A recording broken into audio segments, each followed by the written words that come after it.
on, Mo.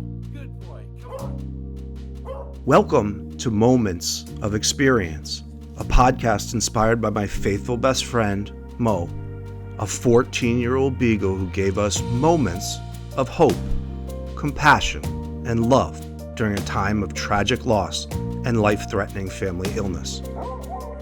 I'm your host, Geoffrey Smith, and I invite you to join me for powerful, uplifting, and sometimes even challenging conversations with some of the world's leading innovators in employee, patient, caregiver, and human experience. Together, we dive into the meaningful moments that shape us, move us, and inspire us to pursue our purpose in life. I'm glad you chose to join us as we explore the big and small moments that bring meaning to our lives and connect us to our true calling. So welcome to a brand new episode of Moments of Experience. I am so excited to introduce my guest today. For people that listen to the show, they know I don't like to can bios. I think they're boring. So I introduce my guests in my own words, how they show up to me. And Malaika Simmons is a researcher, an experience designer, a facilitator of discovery, a human-centered leadership and culture strategist, a lover of words, and an Army mom and a Navy wife. Malaika, please introduce yourself in your own words. Thank you. Um, wow, it's an interesting way you you put those together. So there's a lot of hyphenates in there, right? And so many women can kind of resonate with that hyphen. I think the mom is probably my favorite hyphen. And also the facilitator of discovery. I came upon that name for myself a while back because I come from a family of teachers and I ran from it for a long time until I realized that it simply was that I just love to facilitate discovery. So I'm stuck on that, and that's the title that I'm going to keep. Well, I am so happy to have you here. And how I start the show is sharing with my guest what resonates with me about your work, what I've learned from you. And today, I want to tee this up in a way to say I want to learn more about this, and I want to hear more about your work because at a high level, it resonates deeply with me, but it has made me want more. So when I talk about, we talk a lot here through the backdrop of healthcare generally about culture. And one of the things that stood out to me when reviewing some of your information was, you said culture is a human operating system. And you have created a human operating system that drives culture. And this is another thing that is very synergistic with this show is the name of your human operating system, the Momentology Method. So we talk a lot here about moments, and we'll get into yours in a little bit. But the other thing about your work, we've talked about a lot lately on this show with my very innovative and amazing guests, is I really gravitate to people that turn data and science and research into actionable human insights. One of the things I heard a quote from you one time. This is, we can think all day, but what are we going to do with it? What are we going to do with that information? How do we create? We all have tons of data in the world of workplace culture, in healthcare, and beyond. But how do we take action? How do we take information and turn it into impact? And that is something you do. But I want to get your thoughts. I saw something I've never seen before, 2 words together. And it's the problem you seek to solve through the Momentology Method. And you called it extraction fatigue. Can you talk a little bit about that? Yeah, absolutely. So the momentology method itself, the framework that I created, is the the ology gives it away, right? It's the study of the moment, but it's the study and practice, I say, of operating in the now, succeeding with what you have, leveraging everything that you have because you can think about things. We can get very academic and study, study, study, but what do we actually do? And then that's where the impact comes in. Um, why I think the Momentology method is so needed is because of what I call extraction fatigue. And so many of your viewers, especially those in the health sphere, may have heard of compassion fatigue. Compassion fatigue is heroes, basically, right? Nurses and doctors and firefighters and those that put their lives on the line and they give, give, give, give, give until they're burned out. And that's often called compassion fatigue. One of the differences between compassion fatigue and what I call extraction fatigue is that you signed up to be a doctor. You went to school for a really, really long time. You signed up to be a firefighter. Folks may have thought you were crazy, but you did it anyway, right? So you had something, there was a proclivity in you to serve, and that's the way you chose to do it. Whereas people who com- are likely or susceptible to extraction fatigue didn't ask for it. We were just born into roles that because of society, it may be cultural, it may be expectations from the patriarchy, colonialism, you name it.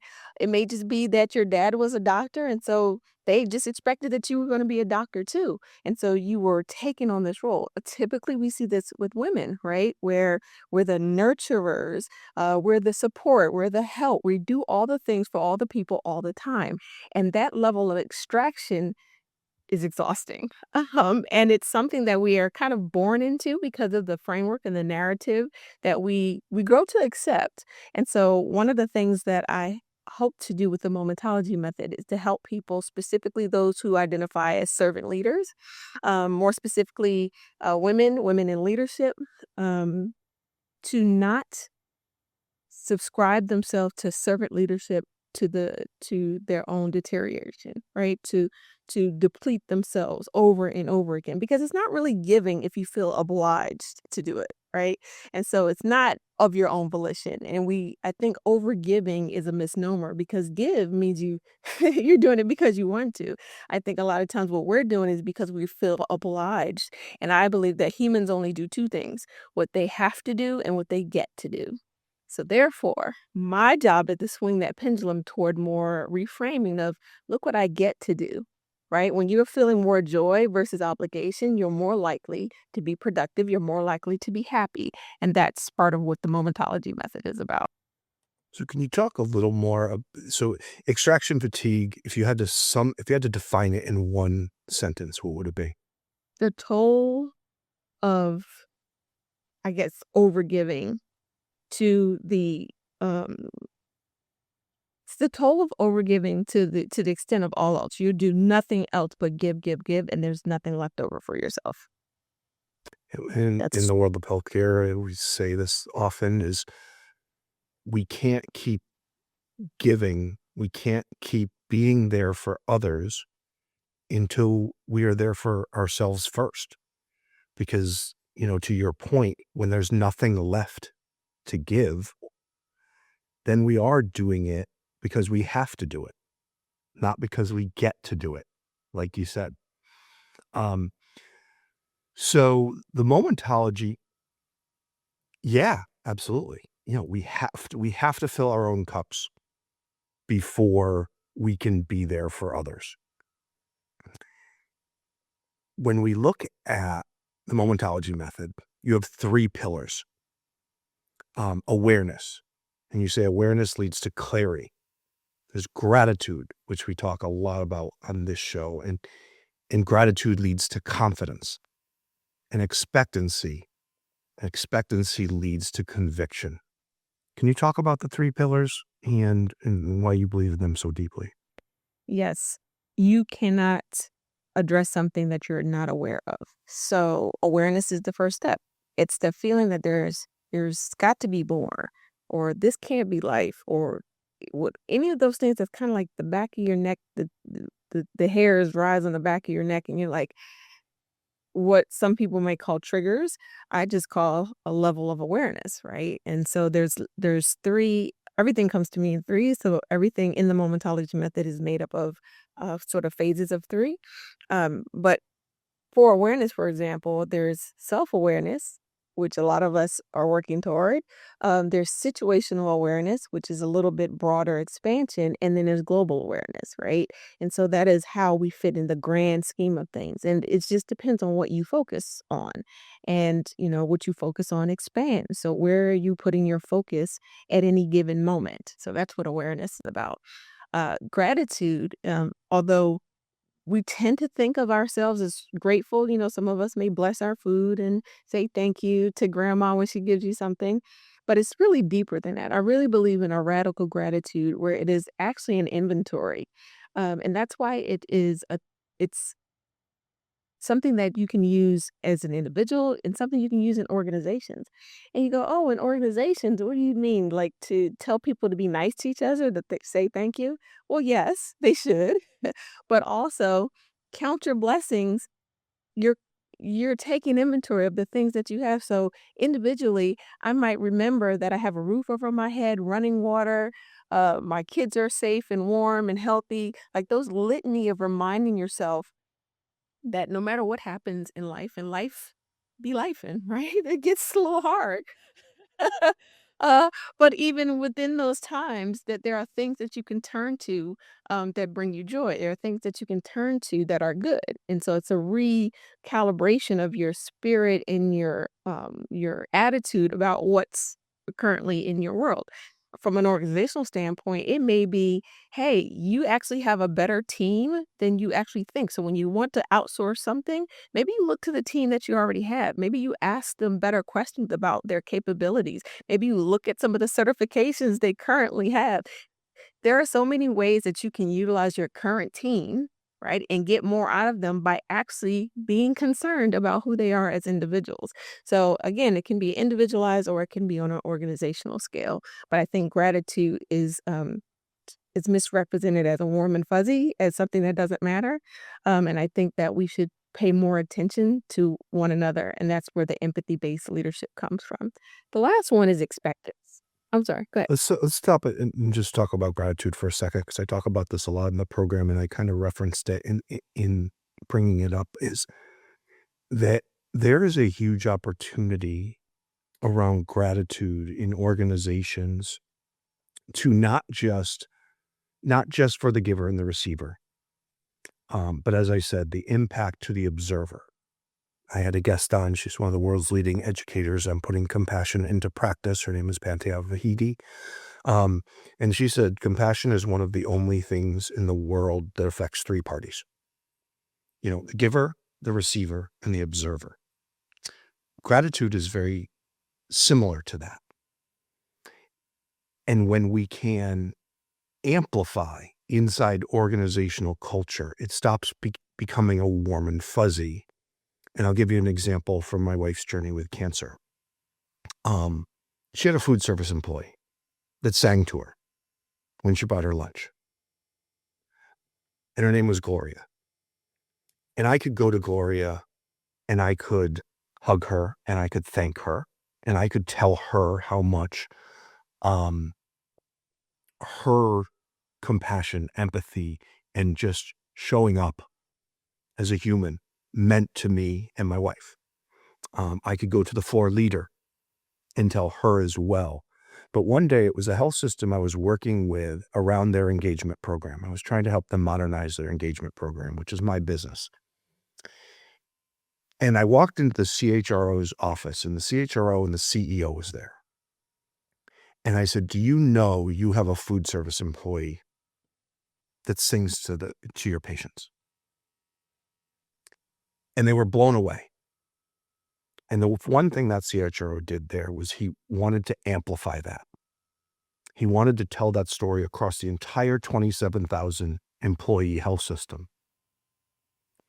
And then you could only imagine the ripple effect of something like that. So when we can take something like compassion or gratitude and we can shine a light on it, it can be truly transformative inside of an organization. Absolutely. And specifically when we talk about organizational structures, trying to engage their employees, trying to retain their employees.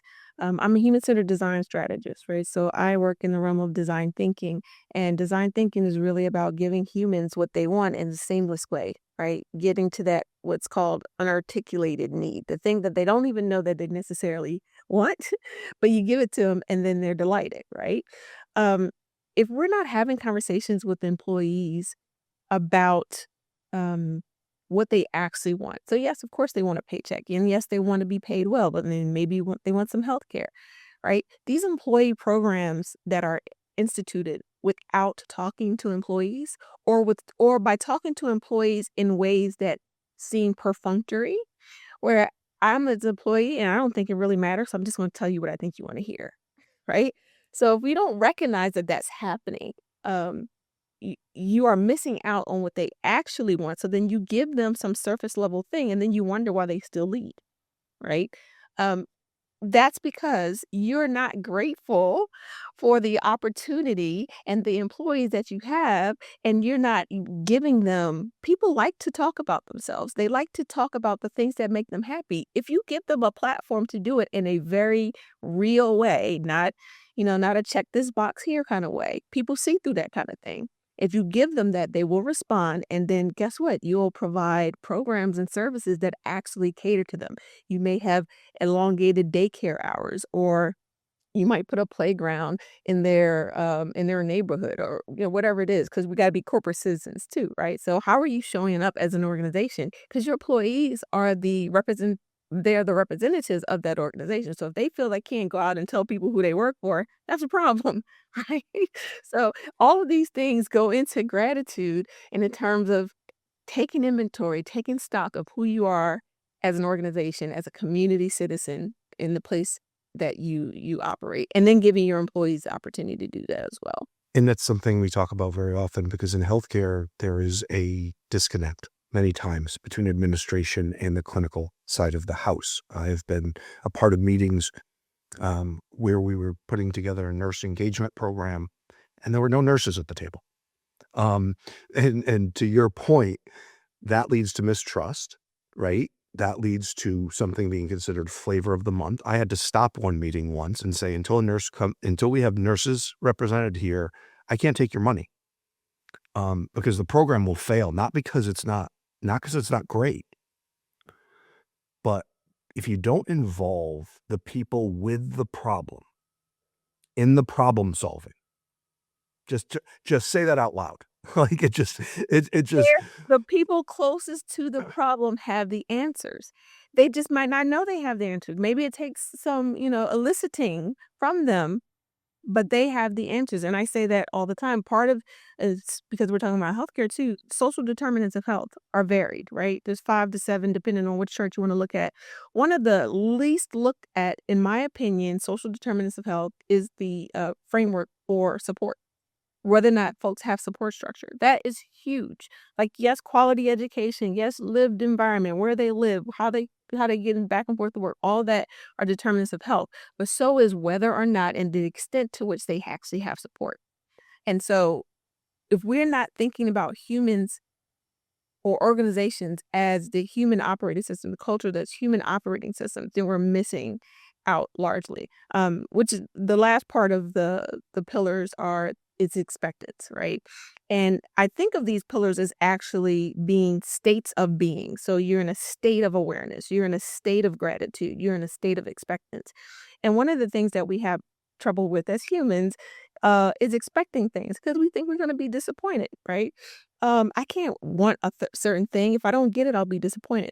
That's because we expect things from other people, and we don't control people as much as we may try. We actually have no control over other humans. And so when you put your expectations on a person on how they're going to react and what they're going to do and what they're going to say, you do run the risk of being disappointed. But there is one person you do control. So if you modify your expectations to say, I'm going to create a framework of expectance for myself, I expect to show up in this particular way. And then you put boundaries around how you deal with other people, you will find that you will always come back to yourself in terms of whether or not you met the mark. So I'll give you an example. As a leader, if you're going to run a team, you do have to set expectations. People have to know what you need. They're not mind readers. So if you don't tell them what is needed for a particular project or to do a thing well, and you don't give them the parameters for success, definition of done, how are they supposed to meet the mark that you never made? It's impossible. So you do set expectations, but then you say, listen, if they don't come to this point, then I'm going to do this thing. You have to, it's strategic. You have to plan it all out. And I think a lot of times we just get lazy and, oh, they should know, or they should just, they're adults, or they're professionals, or they have blah, blah degree. They should just, we got to stop justing people, right? No, tell people what you need and what you want, and then allow them to meet the moment. And too often we don't do that. Yeah, I always one of the quotes I like is happiness is about expectations. I'll tell you a quick story from my personal life. So my wife has this friend that she has kind of described to me over the years as kind of selfish, right? And she went out with this friend one time, and she came home and she was all upset. She's like, I can't believe she was so selfish tonight. And I'm like, so your selfish friend was selfish and you're upset about it. Like, let's think through that. Because happiness in life is about expectations. And I like what you're saying as far as the only expectations we can control is ourselves and how we show up every single day and in the workplace and in life. But when you expect something from somebody that's already kind of shown you they're not going to give that to you, I say to my wife, I say, that's a you problem. If you get upset when your selfless friends act selfish, I'm not upset at your friend. You need to adjust your expectations. As Maya Angelou said, when people show you who they are, believe them, right? So um, the part of that on the expectation is if I'm expecting to be a good friend, for example, then I know the things that I need to do to be a good friend. If I feel someone is stepping on that or they're making it difficult for me to be a good friend, then you have to look at that relationship. Again, it's coming to the honesty. We have to be honest with where we are. And momentology is also about where are you right now in this moment? Not where do you want to be, not where do you wish it. Right. No, you are. So a lot of times we just want it to be a certain way, but it isn't. So awareness, the first pillar is really about, okay, let's acknowledge where we are in this moment. And let's not make it be about a fairy tale. Let's not make it, we wish we had sales out of the roof. We wish we had, kids that would pick up their toys. No, what do we have? And that's how you solution. You solution from where you are, not where you want. You should know where you want to go, but that's not how you come up with the solution. You can't fill the gap that way. You need clear guidelines and clear goals as to where you want to be. But whatever solution you're going to put in place has to address the now. It has to address where you are in that given moment. And one of the other things we talked about, involving people with the problems in the problem solving and getting their feedback. My last episode, I had a nurse practitioner on, and she was an amazing guest. Her name is Kelly Heinz-Stellish. And she was talking about how the hospital she worked for built these unbelievable wellness rooms on various floors throughout so that the nurses could go and take 15 minutes and, whatever the case may be. And she said, some people have told me that they're amazing, but I've never seen the inside of one. I've never, not had my lunch at my desk. I've never, because, if they had asked what we needed, to your point, it wouldn't have been the fancy wellness rooms we don't have time to use. We would have given feedback around other things, so I appreciate that. But anything you'd like to put a bow on as far as the Momentology Method and your work? And is there any,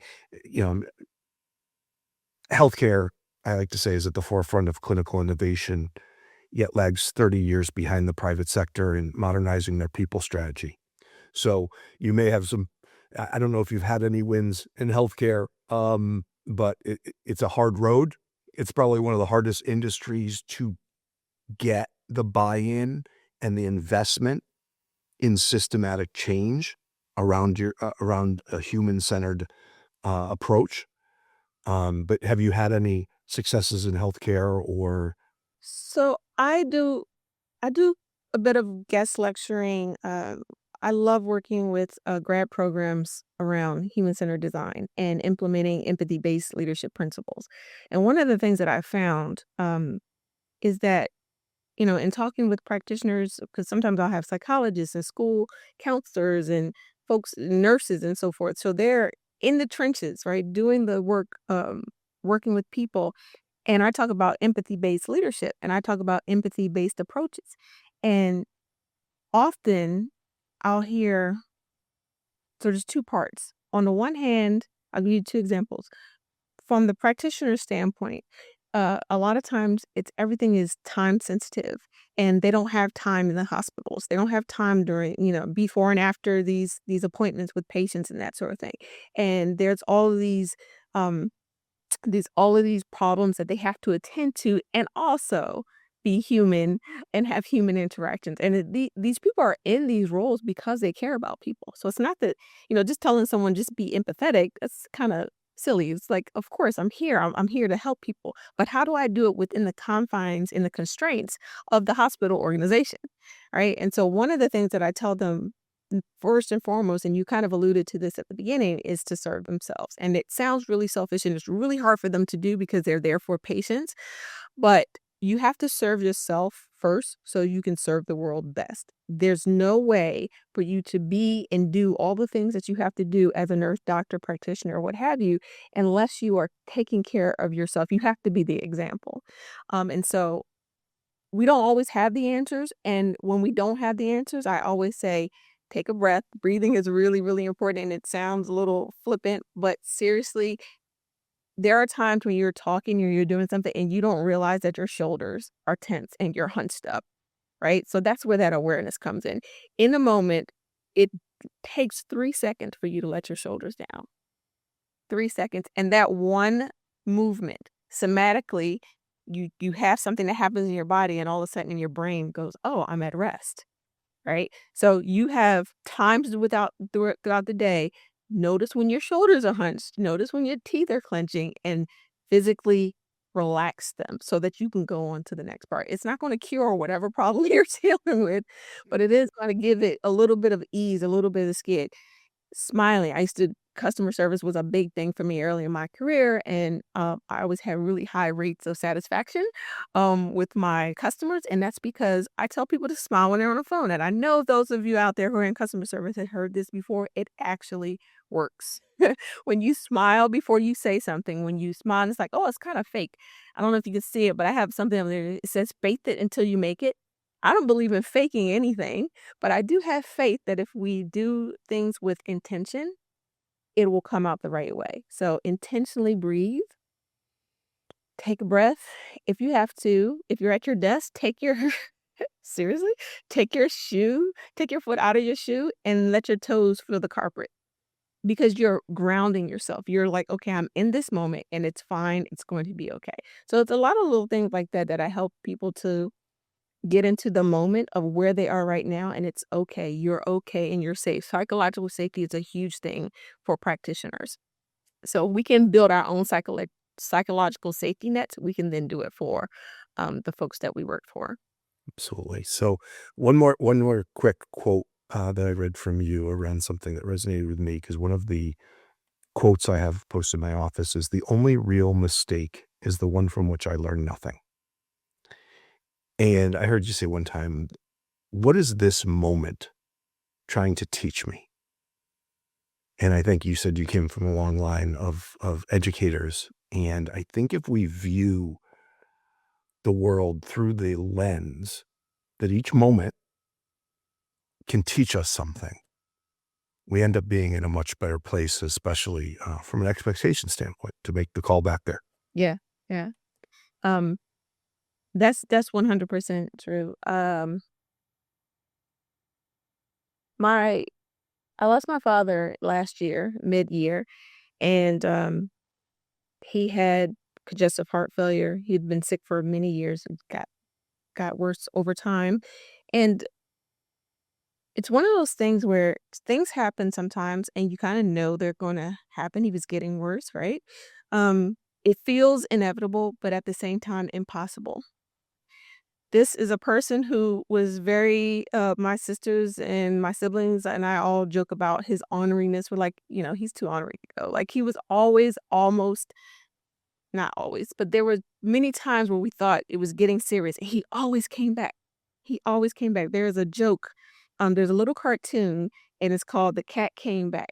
And it's my sister and I laugh about it all the time. And the lyrics are, "The cat came back. We thought he was a goner, but the cat came back." And it's a whole little series of this guy trying to get rid of this cat, and it keeps coming back. So my sister nicknamed my dad the cat because he was always coming back, right? And so when he actually passed, although we knew, right, he was in the hospital, it was getting worse, it was like, "What? He can't be like, he can't be gone, like, that's not real, that's not really happening." And I remember getting the, message from my sister that he had passed, and the first thing that I thought was, "What is this moment trying to teach me?" And I don't think that me 15, 20 years ago, prior to coming up with the Momentology Method, prior to working with so many servant leading people and caregivers and so forth, that I would have thought that. But it stood out to me that I'm learning from my own methodology, right? But it's really important it's okay to grieve, and there's spaces and places to do that. You can have all the feelings in the world, but also take account of what that moment is teaching you, because life is always teaching you something if you're paying attention. And that's what I was to say is, keep your eyes open and stay authentically present because you never know when the small moments in life can be truly life-changing. Absolutely. So the name of the show is Moments of Experience, and you just gave us one prior to the segment. But is there another moment that shaped you, moved you, and inspired you to do the purposeful, human-centered work you do? One of the moments that moved me to want to help other people see the best in themselves um, was when I was pregnant with my daughter, and I was going to be leading this meeting, and it was prior to the meeting getting started, and folks are coming in, they're getting their stuff together, and this gentleman came up to me and told me, didn't ask, that would have been helpful, but told me to go get him some coffee. So I guess he assumed that I was there to serve the room. And I was so irritated. And at this time in my career, first of all, I was the only one who looked like me, the only Black female in the office and doing the work that I did. Um, and so there's a lot that comes with that, right? You're always the first to do something or the only to do something. And it was just, I was enraged. I was insulted that he asked me to get coffee. So I stormed out of this room. I went, got in my car, and drove off. I didn't go very far, about a block, maybe, parked the car, and hot tears are streaming down my face. I was so enraged, incensed, insulted, all the ends. It's like, how? How dare he? And then I realized that he didn't have me in my car crying when I was supposed to be leading a meeting. I had me in my car crying while I was supposed to be leading a meeting.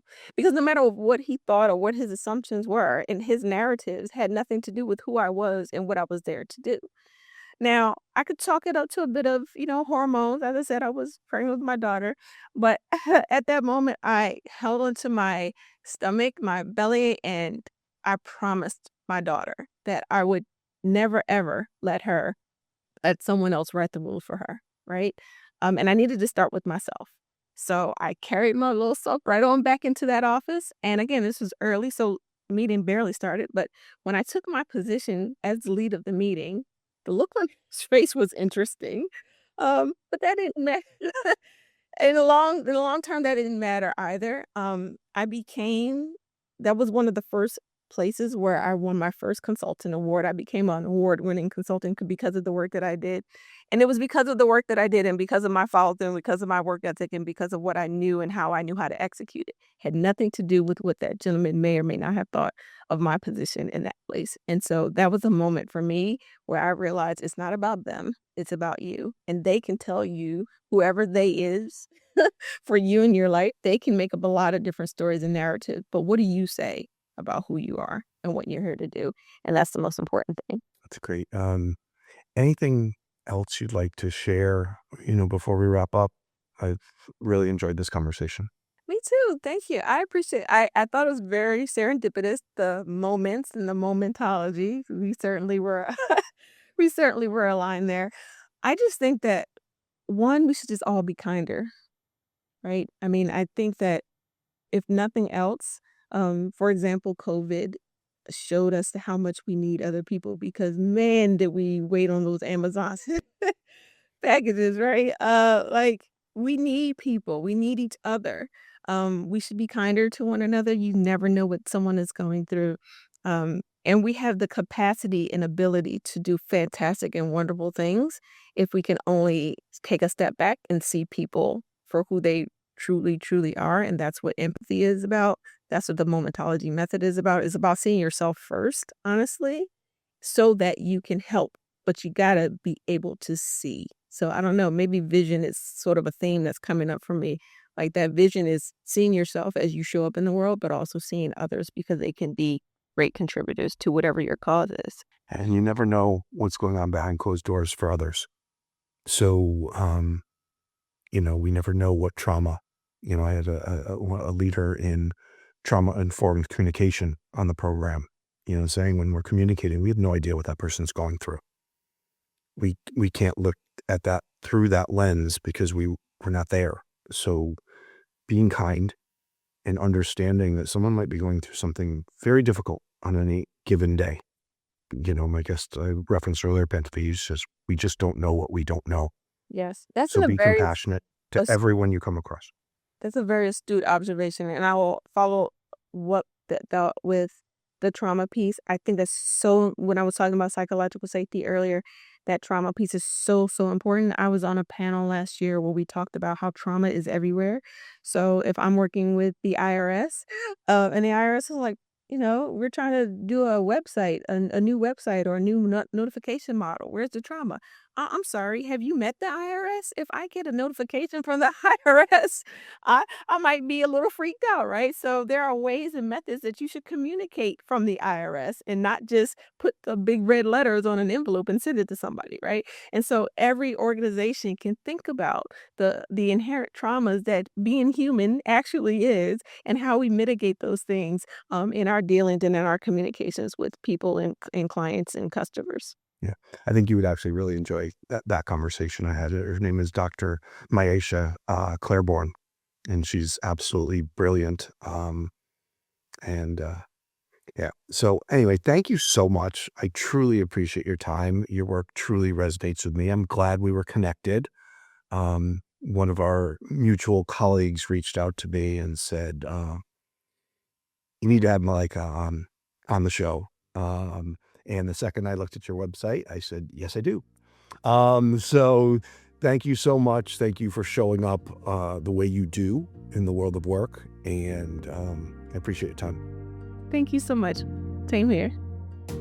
Thank you for joining us on Moments of Experience. I hope today's conversation touched your heart and inspired you to reflect on the impactful moments in your own life. Remember, it's the seemingly small moments that often hold the most significant power to shape our lives and the lives of those around us. So keep your eyes open and do your best to be authentically present. If you enjoyed today's episode, please consider subscribing, leaving a review, or sharing it with someone who might benefit from our discussions. Until next time, I'm Geoffrey Smith, reminding you to cherish the moments that bring hope, connection, and purpose to your journey.